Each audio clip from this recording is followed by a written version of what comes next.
ও মাই god, এটা কি ছিল ভাই? আমি তো পুরো টাসকি খেয়ে গেলাম। যাই হোক, কথা না বাড়িয়ে এগোনো যাক। সাকিব চঞ্চলের অভিনয়ে নতুন মাত্রা, ভিন্ন বার্তা দিচ্ছে তুফানের টিজার। যেন ধেয়ে আসছে তুফান। 1 মিনিট 21 সেকেন্ডের একটি টিজারে যেন আভাস দিচ্ছে বাংলা সিনেমার ইতিহাসের সব রেকর্ড ভেঙে লণ্ডভণ্ড করে দেবে বছরের সবচেয়ে আলোচিত এই সিনেমা তুফান।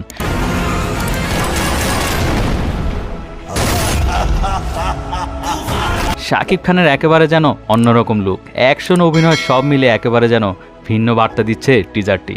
প্রিয় দর্শক, আপনারা খেয়াল করলে দেখতে পাবেন টিজারে চঞ্চল চৌধুরীর উপস্থিতি তুফানের টিজারে আলাদা মাত্রা যোগ করেছে। কিন্তু মঙ্গলবার বিকালে আলফা আই চরকি এসডিএফ এর অফিসিয়াল সোশ্যাল মিডিয়ার পেজ থেকে গতকাল প্রকাশ করা হয় টিজারটি।